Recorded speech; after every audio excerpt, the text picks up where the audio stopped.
오늘부터 우리 다시 성경 66권의 복음을 시작하게 되는데, 오늘은 오바다 복음입니다.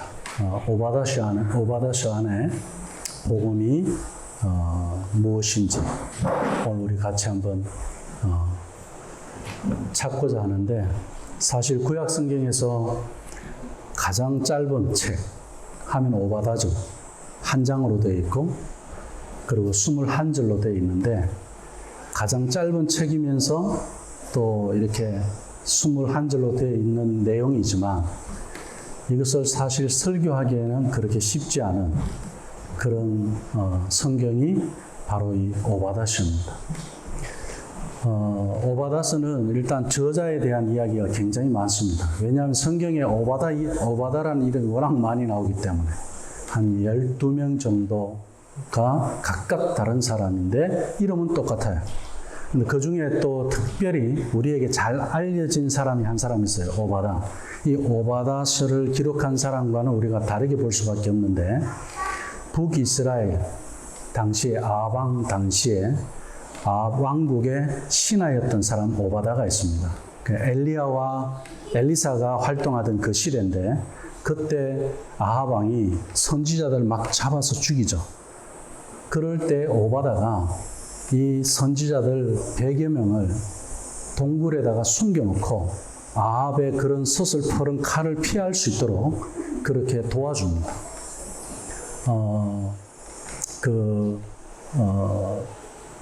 그런 오바다가 있고, 그 다음에 이제 오늘 이 오바다서를 기록한 사람, 이 오바다에 대해서는 오늘 이 말씀 분명히 바벨론 포로로 예루살렘이 멸망한 것과 연결되어 있기 때문에 아합 시대하고는 너무나도 떨어져 있는 거죠. 그렇게 봤을 때 오늘 이 오바다서의 기록은 아합 때의 오바다와는, 그런 좋은 일을 했던, 선한 일을 했던 그 오바다와는 다른 사람이다. 이제 우리가 그렇게 생각할 수 있습니다. 그런데 어떤 사람은 그 연도를 계산하지 않고 그 아방을 도왔던 오바다를 두고 굉장히 이 오바다서 저자로 이야기하는 혹 그런 경우가 있는데, 그건 시간적으로나 모든 배경으로 봤을 때 역사적으로 맞지 않습니다. 어쨌든 이 오바다서는 마찬가지로 이 오바다는 어느 날 자기가 하나님으로부터 묵시를 받습니다. 하나님이 직접 오바다에게 말씀해 주시는 거예요. 내가 에돔을 멸망하겠다는 거예요. 에돔을 심판하겠다는 거예요. 왜냐하면 하나님께서는 주변에 바벨론을 통해서 이스라엘을 심판하고 하잖아요. 유다를 심판했습니다. 그런데 하나님이 때리는 것하고 이방 나라가 하나님 자기 백성을 때리는 것하고 다른 이야기인 거예요.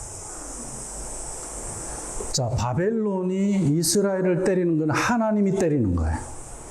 근데 에돔이 이스라엘을 괴롭히는 것은, 유다 나라를 괴롭히는 것은 하나님이 원하지 않았던 겁니다. 왜냐하면 그건 역사적인 배경이 있기 때문에 그렇습니다. 성경 창세기 25장으로 가면 에돔 족속은 에서의 후손으로 우리가 그렇게 알고 있습니다. 이 에서는 누굽니까?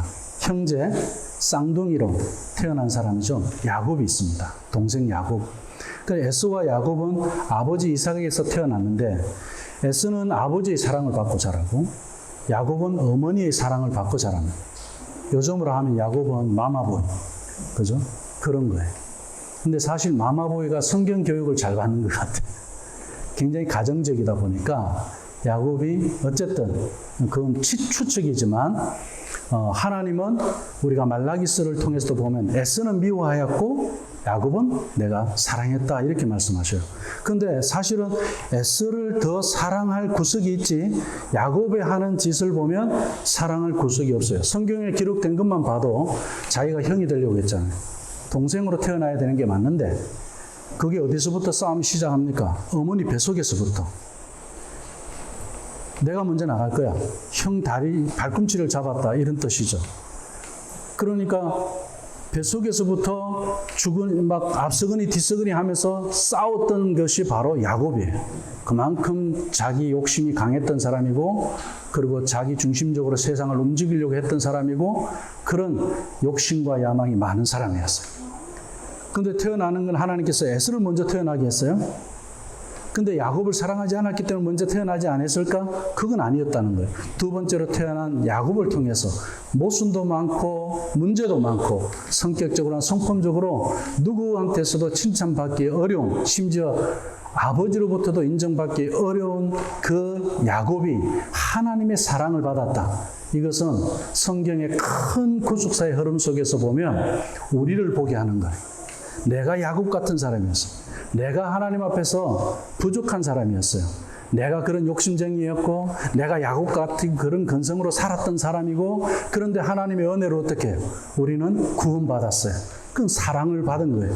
이 은혜 입은 것을 하나님께서 그래서 자기 의로 자라가는 에서보다 하나님의 은혜로 살아가는 야곱을 더 사랑했다 이 말씀이에요.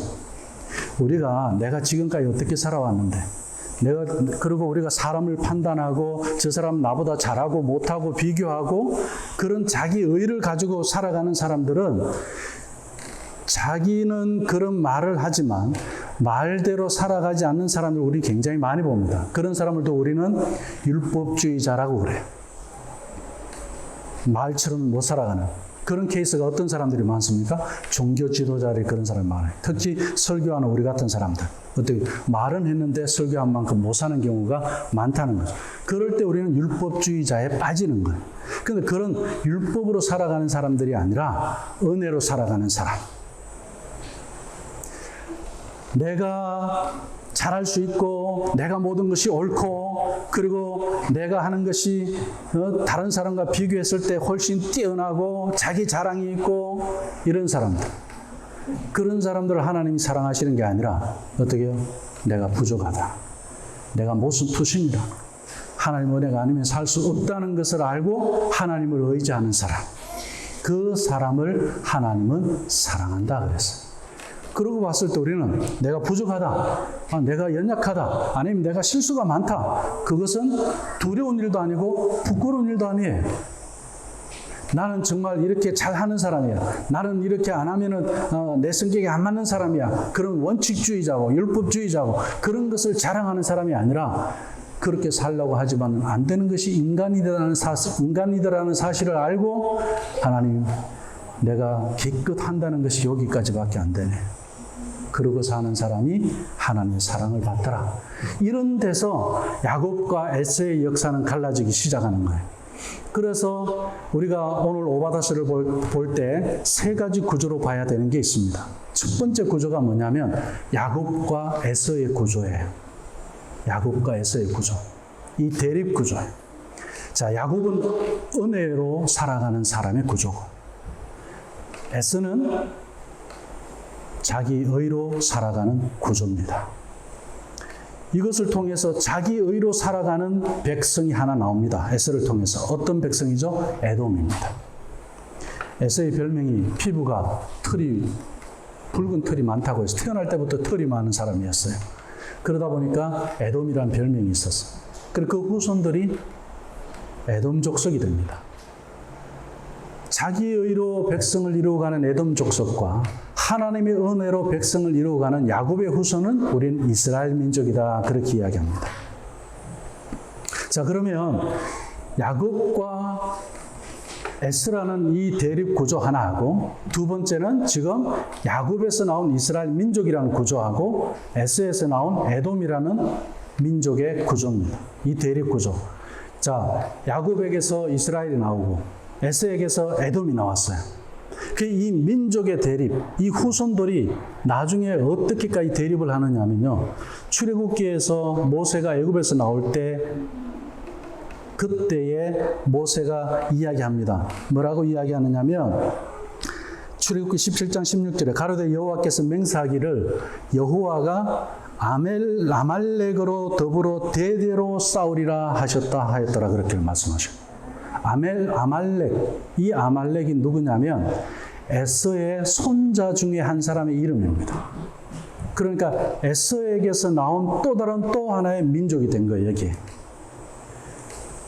우리가 김씨도 한 김씨가 아니잖아요. 시간이 지나면 또 다른 김씨가 막 나오고 이런 것처럼 마찬가지. 우리 성시에서 그런 것처럼 에돔의 후손 중에서 그 자손들 중에서 손자들 중에서 또 민족이 하나는 그 아말렉이. 이 아말렉이 어떻게 하죠? 이스라엘 백성들이 애굽에서 나와서 광야 생활할 때 제일 많이 괴롭힌 민족이 누구예요? 이 아말렉 족속이에요. 뒤에 쳐져 있는 이스라엘 민족들을 후려 쳐버리고, 그죠? 그 전쟁 준비도 안 돼 있는 이스라엘 민족들을 괴롭히고, 광야에서 그렇게 괴롭힌 민족이 이 아말렉입니다. 그것뿐만 아니에요. 에돔 족속과 그 이스라엘 민족은 우리하고 일본 같은 그런 감정이에요. 물론 여기 우리하고 일본 한 형제에서 태어난 건 아니지만 어떤 거냐면 역사를 두고 서로 미워를 해요.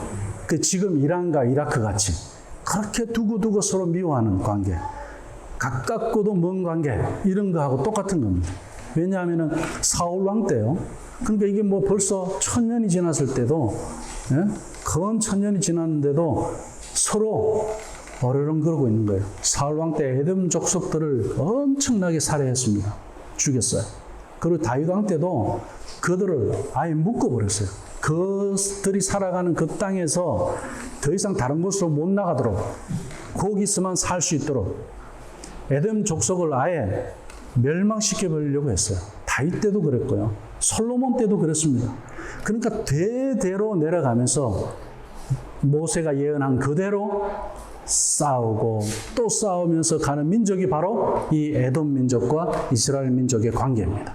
이 대립 구조를 아셔야 돼요. 그런 데서 지금은 우리가 세 번째 알아야 하는 대립 구조가 뭐냐면, 왜 이 오바다스가 설교하기 어려우냐면, 그때 이 역사적인 상황이 오늘날 지금 우리와 무슨 관계가 있느냐고 했을 때 이 설교가 어렵다는 거예요. 그랬을 때 우리가 구조를 하나 더 생각하셔야 됩니다. 처음에 말씀드린 대로, 자, 야곱에서 이스라엘의 민족이 나오고 에서에서 에돔의 민족이 나오고, 그런데 이 에돔의 민족은 자기 의로 살아가는 민족이고, 그리고 이 이스라엘 민족은 하나님의 은혜로 살아가는 민족이고, 이렇게 봤을 때 우리가 오늘날 우리에게 있어서 영적 구조를 우리가 한번 생각해 볼 필요가 있습니다. 육을 따라 살아가는 에돔 민족, 이 세상, 그리고 영을 따라서 살아가는 하나님의 백성, 하나님의 자녀.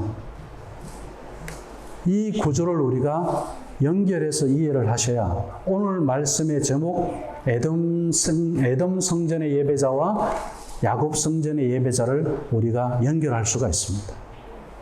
그래서 제가 지금 역사적인 배경을 가지고 먼저 이렇게 살펴보았습니다. 특별히 오바다서에는 남유다가 바벨론에 의해서 멸망당할 때 에돔은 어떻게 했을 것 같아요? 유다가 멸망당할 때 비참했잖아요. 왕이 눈이 뽑혀가고 이 쇠고랑에 차여갖고 끌려가고, 마차도 못 타고 가요. 쇠고랑에 차여갖고 걸어서 그 먼 바벨론까지 노예처럼 끌려갑니다. 그런 상황에, 나라가 망하고 있는 상황에 에돔이라는 나라가 어땠습니까? 에돔은 이스라엘 백성들이 모세가 가나안 땅 들어갈 때 길 좀 비켜달라고 했을 때도 노 그랬잖아요. 그죠?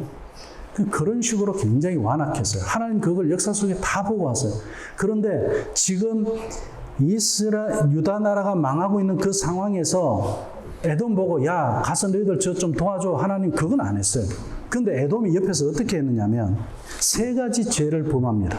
오늘 굉장히 중요한 건데, 세상 성전을 따라가는 우상을 섬기는 저 세상의 성전, 에돔의 성전에서 짓는 제 3가지하고 동일한 거예요. 한번 따라합시다. 교만, 태만, 기만. 기만. 이 3가지 죄.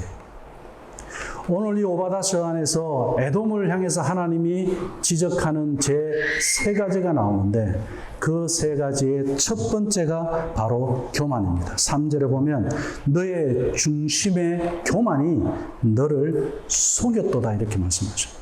에돔의 그 중심은 교만으로 가득 차 있었어요. 왜 그런지 아세요? 이유가 있었어요. 에돔이란 나라 자체는 굉장히 철옹성 같은 나라였어요. 그 에돔이 붉어서 그런지 모르겠는데 에돔 민족이 사는 그 땅도 전부 붉은색이에요. 그래서 페트라, 붉은 돌로 되어 있는데 그걸 깎아서 성을 만들어 놓았으니 그때 당시에 군사 무기로는 그 성을 공격해서 취할 방법이 없었어요. 그런 것이다 보니까 누구든 쳐들어오려면 와봐라. 우리를 이길 수가 없어. 그렇게 자신만만했던 거예요. 결국 자기들이 그렇게 믿었던 철옹성 같은 그 에돔성을 어떻게 결국 자기들이 협력하고 도왔던 바벨론에 의해서 망하게 됩니다. 그런 교만 때문에 어떻게 합니까? 바벨론과 타협을 해요. 유다가 망하는 일에 우리가 도와줄게. 그래갖고 오늘 우리 말씀 이 본문 이 앞쪽에 보면은 별일이 다 있습니다. 예루살렘 성전이 침략당하고 그럴 때 에돔 사람들이 와서 같이 도둑질하고 노략질을 하고 그리고 그들은 바벨론에 의해서 정복되고 전쟁에서 패하고 죽어가는 그 유다 민족을 보면서 기뻐했다. 성경은 그렇게 기록하고 있습니다. 얼마나 교만했느냐면요.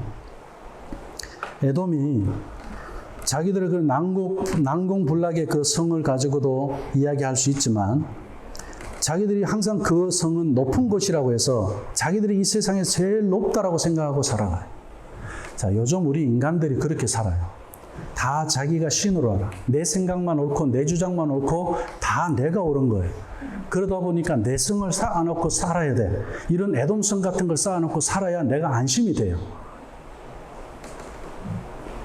그러다 보니까 지식도 에돔성 같이 쌓아놔야 되고 또 재물도 에돔성 같이 쌓아놔야 되고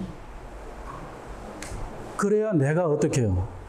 이제 세상에서 성공했다 이렇게 생각하는 거예요. 에돔 성전의 라이프 스타일이 그런 거예요. 자기 의로 성을 계속 쌓아가는. 그래서 3절 말씀에 바위 틈에 거하며 높은 곳에 사는 자여 이렇게 말씀합니다. 내가 중심에 이르기를 누가 능히 나를 땅에 끌어내리겠느냐. 절대 나는 내려갈 일 없다는 거예요. 봐라, 내가 이루어놓은 게 이것이고 성공해낸 것이 이런 것인데 누가 감히 나를 끌어내려. 그럴 수 없어. 그렇게 자신만만했습니다. 이렇게 자기들이 절대적으로 안전하고 자기들이 그렇게 최고 높다라고 생각했던 그것이 오히려 자기들의 멸망의 원인이 되었다는 거예요. 사람들은 그걸 몰라요. 내가 이게 지금 잘 나가고 있는 걸 알아요. 지식이 있는 사람도 교만하면 안 되고 재물이 있는 사람도 교만하면 안 되고 명예가 있는 사람도 교만하면 안 됩니다. 성경은 교만은 패망의 선봉장이라 그랬어요. 왜? 지식은 나보다 지식이 없는 사람들을 두고 그들을 섬기고 그들을 깨우기 위해서 있는 지식이지 내가 지식이 적은 사람보다 많다는 것을 가지고 자랑하고 교만하라고 있는 게 아니에요. 그건 에돔 성전이 사는 삶의 방식이고 야곱 성전의 삶의 방식은 그렇지 않아요. 내가 지식이 있으면 없는 사람들을 위해서 섬기는 거고 내가 재물이 있으면 없는 사람들을 위해서 쓰여지는 거고 내가 명예가 있으면 낮고 천한 사람들을 위해서 쓰여지는 것이 명예예요. 그건 야곱 성전의 사람들의 라이프 스타일이에요. 그 에돔 성전의 사람들은 그렇지 않습니다. 이건 내가 이뤘다는 거. 자기 의로 이뤘기 때문에 오히려 어떻게 해요? 없는 사람들을 더 취해야 하고 다른 사람 명예를 자기가 가지고 와서 밟아야만 되고 그래야 자기가 위에 선다고 생각을 하는 거예요. 그 자존심이 뭔지 참 희한하죠. 우리 인간은 그만큼 내 안에 신을 두고 살아가는 사람들. 그리고 두 번째로 어떤 죄요? 태만의 죄입니다. 이건 우리 요리문답에도 나와요. 사람이 범하지 말아야 할 죄 중에 하나가 태만인데 이 태만은 뭐냐면 다른 사람과 비교해서 생기는 게 아니에요. 자기 안의 문제예요. 자신이 해야 할 몫을 다하지 않고 무관심하고 게으른 상태로 방치하는 것을 우리는 태만이라고 해요. 이것이 굉장히 무서운 죄예요. 에돔의 죄가 바로 이런 테만의 죄. 예루살렘이 멸망당할 때 바벨론의 연합군이 되어서 유대인들에게 포악을 저지른 그들을 두고 오바다서 1장 12절에서 뭐라고 말씀하느냐 하면 내가 형제의 날, 곧 그 재앙의 날에 방관할 것이 아니며 태만할 것이 아니라고 해요. 형제라고 하나님이 말씀하셨어요. 에돔한테. 어떻게 보면요, 이 세상에 믿지 않는 사람들, 우리와 다른 것 같지만, 다르게 살아가는 것 같지만, 하나님이 보실 때는 형제였어요. 저들의 아픔을 우리가 몰라 해도 안 되고요. 또 저들이 우리의 아픔을 몰라 해도 안 된다는 이야기예요. 남의 아픔에 대해서 무관심한 것은 태만이라는 거예요. 지금 아프가니스탄의 그런 아픔에 대해서 무관심하다? 그건 태만이라는 거예요. 이 태만을 하나님은 죄라고 이야기하는 거예요. 그래서 성경에서 야고보서 4장 17절 말씀에 보면 그러므로 사람이 선을 행할 줄 알고 행하지 않으면 그 죄라고 그랬어요. 알면서 그렇게 행하지 않는다. 이것은 태만의 죄라는 거예요. 우리 믿는 사람들이요, 말씀을 들어서 아는 게 많아요. 안다고 그래요. 그런데 아는 만큼 행하지를 못해. 그 무슨 죄라고요? 태만의 죄라는 거예요. 에돔은 이렇게 하나님 앞에 큰 죄를 지었어요. 태만이라는 큰 죄. 교만뿐만이 아니라 교만도 굉장히 큽니다. 심지어 잠언에서는 그렇게 이야기하죠. 사람에게 여러 가지 이렇게 좀 죄들이 있는데 그 중에 아주 큰 죄가 있는데 그게 뭐라고 그래요? 교만한 눈이라 그래요. 네. 우리 눈이 너무 높아. 네? 좀 낮추면 좋은데 결혼할 때도 좀 낮추고 서로 보면 좋은데 그렇지 않고, 그리고 또 이 살아가는 이 기준도 좀 낮추고 보면 아이들도 이해가 가고 남편도 이해가 가고 아내도 이해가 가고 내 주변의 친구도 이해가 가고, 그런데 이 눈이 너무 높아. 그걸 뭐라고요? 성경은 교만의 눈이라고 그래요. 그것도 죄더라. 태만도 죄더라. 그리고 세 번째는 뭐가 죄냐? 기만이에요. 하나님께서 에돔을 이 세 가지 죄를 두고 심판하시는데, 기만이라는 것은 남을 속이는 거예요. 남을 속이는 거예요. 하지 말아야 할 것 중에 하나가 이거죠. 근데 남을 속이는 게 무슨 대단한 거짓말을 해갖고 계략적으로 속이는 것도 있지만, 또 우리가 잘하는 게 있어요. 처음 했던 말하고 나중에 했던 말이 틀리는 거. 그 남을 속이는 거. 근데 사람이 처음 말을 끝까지 지킬 수 있는 사람이 얼마나 있을까요? 환경이 또 그 말을 바꾸기도 하고, 그죠? 그 삶을 바꾸기도 합니다. 그러면 어떻게 해야죠? 오늘 우리가 이야기했던 대로 고백을 해야 돼요. 내가 이렇게 부족하다. 바로 하나님의 은혜로 사는 사람이다. 그 이야기예요. 앞에 말이 틀리고 뒤에 말이 틀릴 수밖에 없는 삶을 살았던 나의 모습. 이 모습으로 인해서 우리 예수님은 어떻게 했습니까? 바로 에돔의 산. 그 저주의 산에서 우리 예수님은 십자가에 못 박히신 거예요. 우리의 그런 모습 때문에, 우리의 태만, 우리의 기만, 우리의 교만 때문에. 무엇보다도요, 이 기만은 남을 속이는 것보다 자기를 속이는 것이 더 큰 죄입니다. 자기 기만이라는 게 있죠. 어떤 겁니까? 나는 용기도 있는 사람이고 지혜도 있는 사람이고, 그래서 그걸 믿고 사는 사람들이 있어요. 내가 아는 것, 그것이 최고라고 믿고 사는 사람들이 있어요. 내 경험이 제일이라고 그 자존심을 믿고 사는 사람들, 그 사람들은 자기 기만에 빠질 수밖에 없습니다. 에돔이 그랬어요. 이 난공불락의 성, 스스로 자기들을 이 성도 무너질 수 있다는 사실에 대해서 몰랐던 거죠.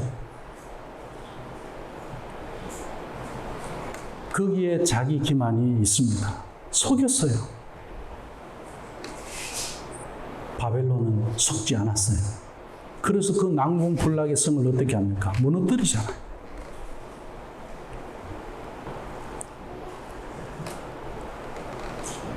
이런 일들은 하나님께서 심판하는 죄더라. 그래서 에돔 족속들은 하나님의 심판을 받아서 마땅한 족속들이 받아도 마땅한 그러한 족속이었습니다. 그럼에도 불구하고 누구만 몰랐어요? 에돔 족속만 몰랐어요. 하나님 앞에 자기들이 멸망당하는, 심판당한다는 것을 자기들은 인정하고 싶지도 않았고 멸망받지 않는다라고 철옹성을 믿고 있었습니다. 실제로 그랬고 그들이 그렇게 함으로 해서 하나님이 심판하는 것으로 인하여서 오늘날의 고고학자들도 에돔의 흔적을 찾는데 유물 같은 거 찾는 거 있잖아요. 그 지명이 있고 역사가 있고, 그죠?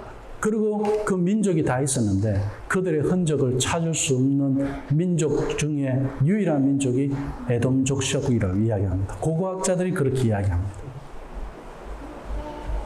참 신기하죠. 하나님이 철저하게 심판하셨다는 거예요.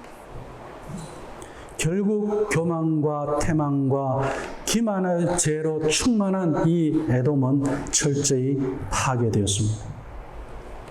하나님 오늘 본문에서 에돔을 심판하셨을 뿐만 아니라 중요한 것은 오늘 말씀에 맥은 여기에 있습니다.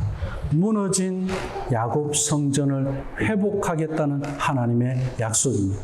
하나님 오늘 오바다스를 통해서 에돔 심판의 예언을 두고 포커스를 두는 것에만 있는 것이 아니에요. 내가 이들의 심판을 보고 너희들이 하나님이 살아계신 것을 알아라. 그리고 이제 내가 모든 것을 회복할 거다.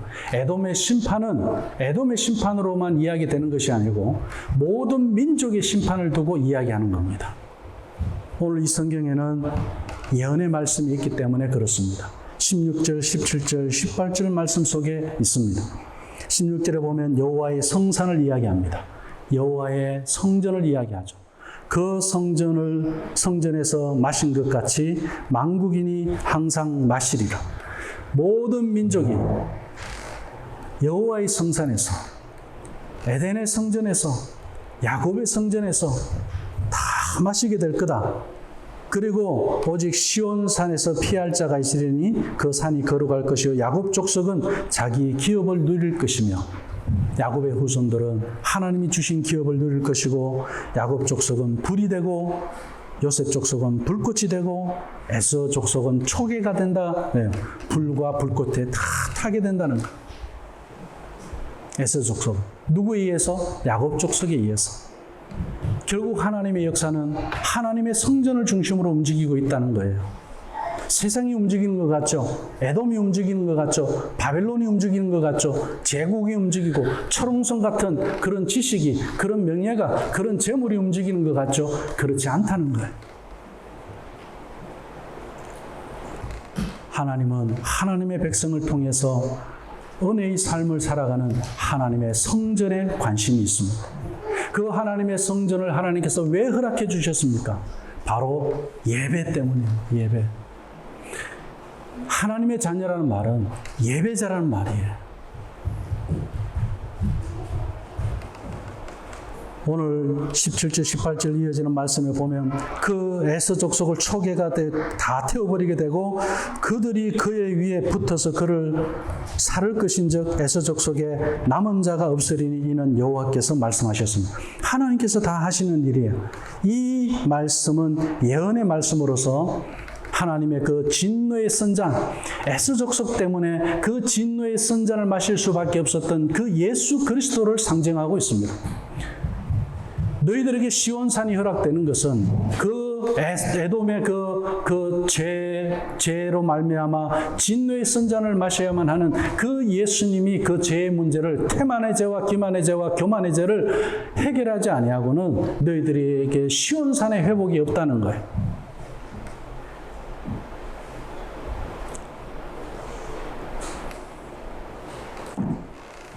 예수님의 재림을 예언하고 있습니다. 완전한 하나님 나라에서 이 모든 심판은 이루어지게 될 것이고 하나님의 성사는 나라는 완전히 회복될 것이다. 에돔은 모든 민족 중에 대표로서 주님의 재림 때에는 에돔만 심판하는 것이 아니라 만국을 심판할 것이고 야곱 족속은 하나님 앞에서 자기 기업을 누리게 될 것이고 에돔 족속은 멸망하여 하나도 남지 않게 될 것이고 야곱 족속은 불이 되고 요셉 족속은 불꽃이 되어서 에서 족속, 에돔 족속은 다 그 불에 태워져 없어지게 될 것이다. 결국 모든 민족을 심판한 마지막 때를 이야기합니다.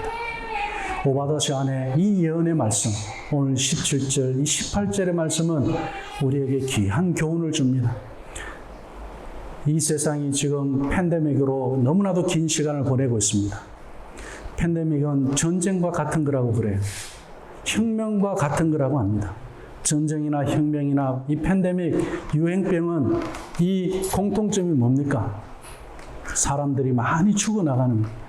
그리고 이런 일들이 한 번씩 일어나고 나면 어떤 현상이 있습니까? 전의 세상과 이후의 세상이 달라지더라는 겁니다. 1차 세계대전 전과 후가 역사는 달라졌어요. 2차 세계대전 전과 후가 세상이 달라졌어요. 사람의 사상과 생각이 달라지고 종교에 대한 개념이 달라지고 모든 것이 다 달라졌습니다. 2차 세계대전 같은 경우 유럽의 자기 민족들끼리 서로 총을 겨누고 다 붙어서 살았으니까 나라는 나눠주셨지만 어머니가 영국 사람이고 아버지가 프랑스 사람이고 이렇게 자녀가 태어났는데 나중에 전쟁하면서 보니까 우리 할아버지의 손자가 하고끼리 서로 총 쏘고 죽었더라. 얼마나 상처가 큽니까? 후손들이. 그걸 치유해야 된다. 그러니까 2차 세계대전이 끝나고 난 다음에 그 치유에 대한 종교의 역할들이 있었고 또 그런 데서 나온 게 라버리 공동체였고 팬데믹 이후에 이전과 다른 어떤 결과가 나올 것 같습니까? 전의 세계로 돌아갈 수가 없습니다. 분명히 다른 세계가 우리에게 또 다가오고 있습니다. 하지만 혁명이 있었던, 전쟁이 있었던, 팬데믹이 있었던 하나님의 심판 아래 있는 것은 동일합니다. 그리고 마지막 그 심판 앞에서 있는 여러 현상들 중에 하나일 뿐입니다. 그런데서 우리는 주님이 다시 오는 그 날을 소망하고 기대하며 살아가는 사람만이 하나님의 기업을 다시 누리게 될 겁니다. 오늘 이 성경이 위대한 책인 점은 이스라엘의 과거 역사를 기록한 책에 머물지 않고 시대와 장소를 넘어서 모든 사람들에게 이렇게 영적 교훈을 준다는 점입니다. 이 점에서 오바다도 예외는 아닙니다. 고린도전서 10장 11절 말씀에서처럼 이스라엘 백성들이 광야에서 당한 일이 거울이 되고 또한 말세를 만난 우리의 경계로 기록한 것이라 이렇게 말씀하고 있습니다. 오바다서에 나오는 유다와 이 에돔의 대립, 야곱과 에서의 대립 구도는 우리 성도들의 내면에 들어있는 영과 육의 대립을 이해하는 데 도움을 줍니다. 우리는 어디에 속고 살아가고 있습니까? 에돔 성전의 라이프 스타일에 속고 살아가면 안 됩니다. 교만에 속지 마십시오. 기만에 속지 마십시오. 태만에도 속지 마시고. 갈라디아서 6장 17절 말씀은 육체의 소욕은 성령을 거스른다 그랬어요. 성령의 소욕은 육체를 거스른다 그랬어요. 같이 갈 수가 없어요. 내 안에 에돔 성전이 있고 내 안에 야곱 성전이 같이 있을 수가 없어요. 내 안에 야곱 성전이 있다면 에돔 성전을 거슬러 버릴 거예요. 근데 내 안에 에돔 성전이 있다면 야곱 성전을 거스르게 된다. 성경은 분명히 말씀하고 있습니다. 내 안에 에돔 성전을 십자가에 못 박아야 된다. 그 에돔의 기질을, 에돔의 죄악을 십자가에 못 박으라고 우리 예수님이 십자가에서 죽으셨던 거예요.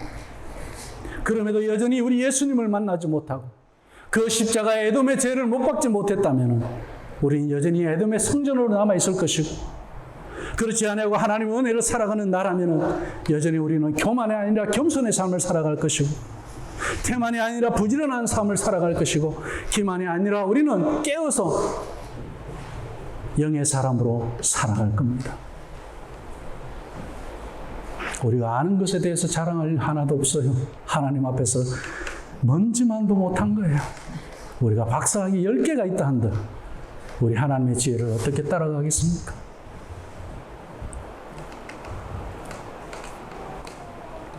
이 성도의 내면에 일어나는 영과 육의 대결을 아셔야 됩니다. 그래야 우리가 깨어 있을 수 있어요. 지금 내가 하는 말이, 지금 내가 하는 행동이, 지금 내가 살아가고 사고하는 이 생각이 이 대립 속에서 어디에 있는지, 내가 에돔 성전에 속고 있는지, 아니면 내가 야곱 성전의 그 충만한 은혜 가운데서 예배자가 되어서 살아가고 있는지, 에돔 성전의 죄를 십자가에 못 박힌 그 사실을 믿고 야곱 성전의 삶을 살아내는 이 영적 전쟁은 우리 주님이 오실 때까지 우리가 감당해야 할 전쟁이에요. 지금도 우리는 그런 면에서 전쟁 중에 있습니다. 말씀을 맺습니다. 21절 말씀에 보니까 구원자들이 시온산에 올라와서, 시온산은 뭡니까? 예배하는 산이에요. 성전이에요. 에세의 산을 심판한다. 에돔의 성전을 심판한다. 에세의 산을 심판하리니 나라가 여호와께 속하리라. 우리 예배자는 늘 성전에 관심이 있습니다. 오늘 오바다 복음서에서도 우리는 에돔 성전 예배자와 야곱 성전의 예배자를 확인할 수 있었습니다. 구원자들이 시온산에 올라가서, 누가 올라간다고요? 구원자들이, 하나님을 예배하는 구원자들이 시온산의 야곱 성전으로 올라갈 수 있다고 그렇게 이야기합니다. 교만과 태만과 기만을 예배하는 에돔 성전에 속한 자들이 아닙니다. 에세의 산에 서서 에세의 길을 따르는 그런 사람들이 아닙니다. 제가 오늘 이 말씀을 가지고 왜 속지 말라고 합니까? 오늘 저는 이분법적으로 설교하고 싶지 않습니다. 왜냐하면 우리는 그러면 또 율법주의에 빠지기 때문에 그렇습니다. 여러분은 에돔 성전에 속한 사람입니까? 야곱 성전에 속한 사람입니까? 에돔 성전에 속하면 안 됩니다. 이것이 아니에요. 우리는 야곱 성전 안에 있는 사람들인데, 이미 우리가 십자가에서 우리의 죄를 용서함 받고 나는 예수님을 믿습니다라고 고백한 사람들인데, 예배 때마다 신앙을 고백하는 사람들인데, 하나님, 내가 에돔 성전의 죄에 속지 않도록 깨어있게 해 주십시오 하는 것이 우리의 신앙이지, 내가 에돔 성전에 속해 있는 사람처럼 말하는 것은 속는 거라는 거예요. 에덴 동산에서 사탄이 하와를 속인 것처럼 속이는 거라는 거예요. 거기에 속지 않기 위해서는 우리가 성령으로 말미암아 깨어 있어야 한다. 오늘 오바다서는 그것을 말씀하고 있습니다.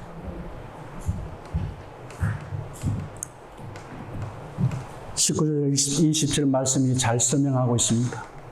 그 짧은 2절 안에 얻을 것이다라는 단어가 5번이나 나와요. 무엇을 얻는다는 겁니까? 자기 기업을 얻어서 누리게 되는 것. 하나님의 약속, 하나님의 언약, 마지막 때 하나님이 주시는 그 영원한 생명, 그리고 오늘 내가 하루 야곱의 성전이 되어서 살아가는 그 삶을 얻게 될 것이다.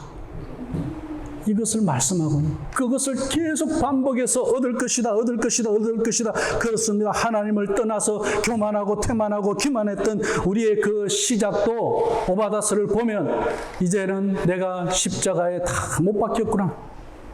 이걸 믿는 거예요. 오바다 복음은 이렇게 에돔의 교만과 태만과 기만을 성전 삼았던 나를 십자가에 못 박았다는 사실입니다. 이것이 오바다의 복음이에요. 우리는 믿습니다. 더 이상 우리는 에돔 성전의 예배자가 아닙니다. 기도하게 되고 찬양하게 되고 예배하게 되고 누가 끌어당기고 누가 넘어뜨리고 누가 죽이고 누가 나를 괴롭히고 시험 들게 한다 할지라도 우리는 예배자입니다. 우리는 하나님을 찬양하는 자고 우리 하나님께 기도하는 자들이고 무릎 꿇는 자들이 은혜로 살아가는 우리들인 것을 저는 믿습니다. 우리가 또한 믿으시기를 주님의 이름으로 축원합니다.